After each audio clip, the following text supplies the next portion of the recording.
Assalamualaikum warahmatullahi wabarakatuh.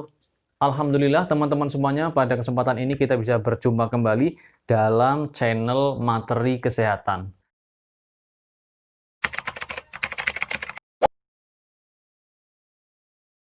Pada kesempatan kali ini akan saya sampaikan materi yang berkaitan dengan kesehatan, yaitu kejang. Bagaimana mengatasi kejang pada otot kita yang sering orang mengistilahkan dengan istilah kram, ya. Kram adalah kejadian di mana otot mengalami kekakuan, kontraksi atau kenceng, ya, sehingga ototnya itu akan terasa keras, kaku, dan kencang. Dan orang yang mengalaminya akan merasakan nyeri yang hebat, ya. Dari skala nyeri, kalau kita nilai skala nyeri dari misalnya 0 tidak nyeri sampai 10 yang nyeri luar biasa, itu skalanya antara 4 sampai 9, bahkan mungkin bisa 10, ya. Kemudian teman-teman sekalian, kejang ini terjadi di mana? Yang pertama bisa terjadi pada otot-otot tertentu, bisa otot betis, bisa otot paha, bisa otot tangan, lengan, bahkan otot pinggang, atau bahkan di perut juga bisa, ya. Dan penyebabnya nanti akan kita sebutkan.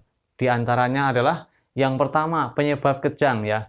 Kalau orang sebagai atlet, misalnya dia olahraga, apakah dia pelari, atau perenang, atau mungkin main sepak bola, voli, dan sebagainya yang membutuhkan kontraksi otot pada daerah tertentu. Kalau pelari ya otot kaki, kalau perenang ya mungkin otot tangan, otot dada juga, otot punggung juga. Kemudian kalau pemain sepak bola juga bisa otot paha atau otot betis. Mereka akan mengalami kejang pada daerah-daerah otot tersebut yang sering bekerja keras otot tersebut. Misalnya orang yang kerjaannya sebagai atlet lari, dia bisa mengalami kejang pada otot betis atau otot paha. Ya. Kemudian orang yang berenang bisa mengalami kejang pada otot pinggang. Ya. Dan otot perut juga bisa kejang pada orang-orang tertentu, misalnya dia sit up. Ya. Otot perutnya kan regang. Itu bisa mengalami kejang juga. Atau juga karena penyakit tertentu, ya. Jadi yang pertama penyebabnya bisa karena kurang pemanasan, ya. Sebelum berolahraga kurang pemanasan, atau setelah berolahraga mungkin tidak melakukan yang namanya cooling down atau pendinginan. Jadi dalam olahraga teman-teman, kita hendaknya tidak meremehkan, tidak mengabaikan yang namanya yang satu warming up atau pemanasan. Kemudian yang kedua adalah setelah berolahraga kita hendaknya melakukan yang namanya cooling down atau pendinginan.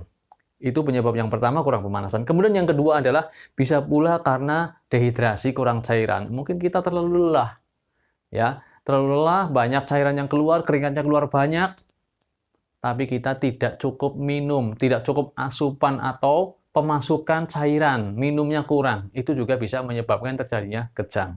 Kemudian penyebab yang ketiga, bisa karena otot yang bekerja terlalu keras, ya. Bekerja terlalu keras, mungkin juga karena tidak terbiasa, tidak terlatih, tiba-tiba misalnya dia orang jarang berlari, dia berlari tanpa pemanasan yang cukup, atau dengan pemanasan tapi dia tidak terbiasa, ototnya tidak terbiasa dengan kontraksi atau bekerja keras. Dia lari mungkin 2 kilo saja, sudah bisa mengalami kejang. Ya, jadi otot yang bekerja terlalu keras bisa, atau ketika dia melakukan kegiatan aktivitas berolahraga atau bekerja di tempat yang panas, terik matahari yang cukup panas, bisa juga mengalami kejang. Atau terlalu dingin juga bisa, ya.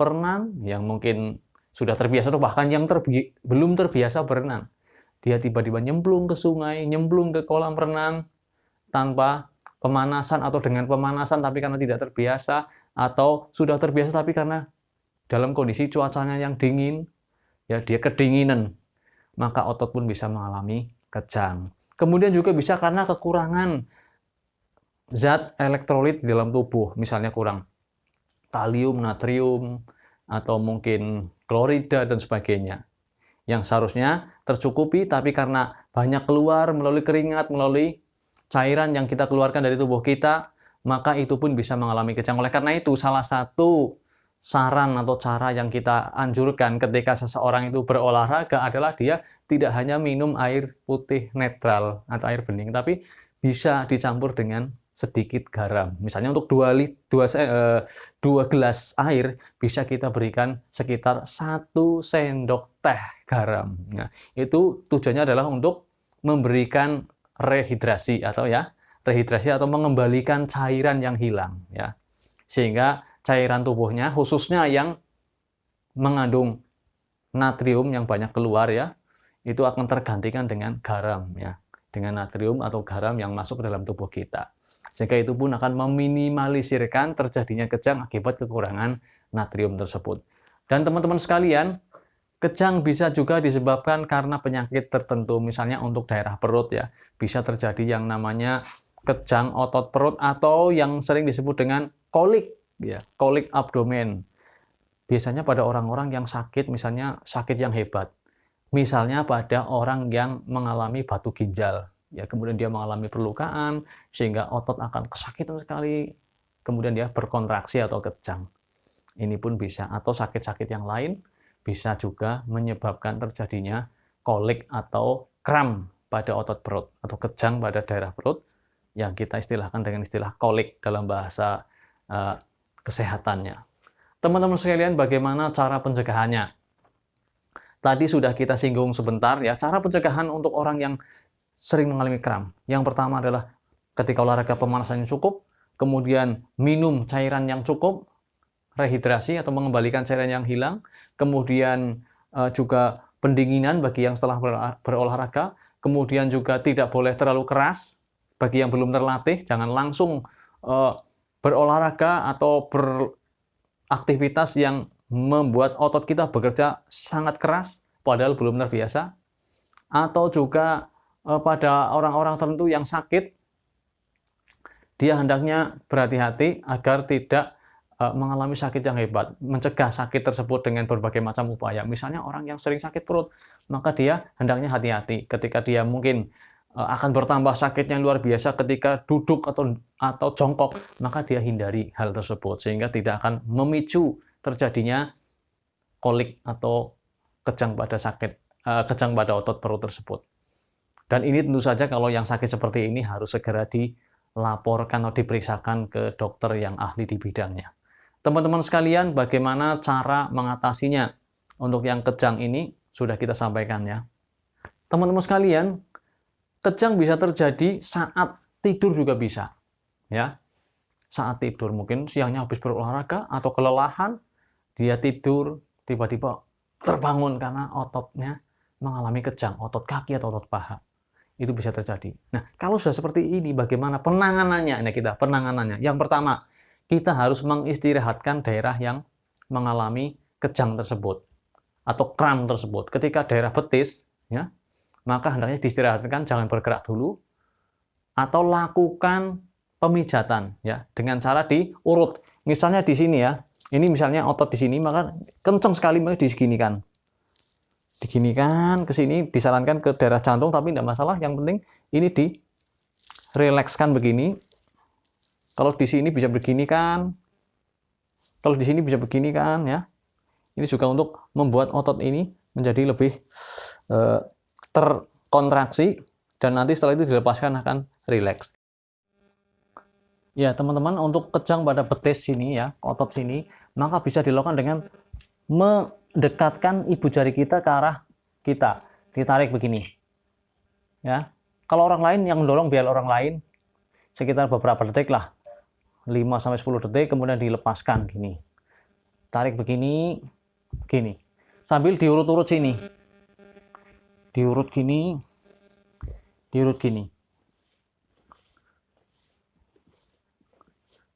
Kemudian untuk pinggang bisa dilakukan dengan cara begini, bisa di otot sini, biar dikencengkan kalian, nanti dilepaskan sambil diurut-urut sini. Bisa diurut dengan tangan biasa, yang penting nanti bisa rileks setelahnya.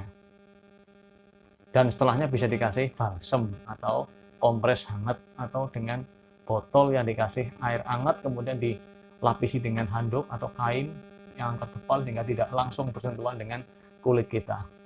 Dan ini akan membuat otot yang kejang tersebut menjadi rileks. Untuk perut tentu saja harus diistirahatkan ya. Karena prinsipnya untuk perut harus diistirahatkan, dan bagi kejang yang sangat hebat sampai bengkak atau berulang kali, maka segera diperiksa ke dokter, barangkali ada kelainan. Ketika di perut barangkali ada penyakit, misalnya di situ ada batu, kanker atau yang lain ya. Atau luka di dalam area dalam. Demikian pula untuk kaki, ketika terlalu sering kejang di situ, silahkan diperiksakan kepada dokter yang ahli menangani penyakit pada daerah tersebut. Untuk kejang pada otot paha, kita bisa melakukan tindakan mendekatkan paha kita ke dada seperti ini. Ya, ini ditarik beberapa saat ya sampai terasa ini kenceng. Ini baik kanan maupun kiri, misalnya kiri ya sama begini. Ditarik kenceng begini sampai ini kenceng. Kemudian otot yang sakit tersebut, karena bagi yang kejang itu akan mengalami sakit, bisa dikasih penghangat biar rileks. Bisa dikasih misalnya balsem juga bisa, atau dikompres air hangat ya, handuk yang diperes, dimasukkan air hangat, diperes, ditempelkan. Atau dengan kalau zaman dulu abu hangat bisa, kalau sekarang misalnya botol dikasih air panas, kemudian botol itu dikasih handuk, kemudian ditempelkan juga bisa. Itu akan membuat otot yang kejang tersebut menjadi rileks atau santai, dan bisa mengurangi nyeri. Ya. Demikian yang bisa kita sampaikan tentang bagaimana menangani kejang atau kram pada otot-otot kita. Terima kasih, Cendrawasih Burung Irian. Terima kasih, cukup sekian. Mudah-mudahan bermanfaat agar kita bisa menangani ketika ada diri kita, teman kita mengalami kejang, kita paling tidak sudah pernah mendapatkan materi kesehatan tentang masalah ini. Assalamualaikum warahmatullahi wabarakatuh.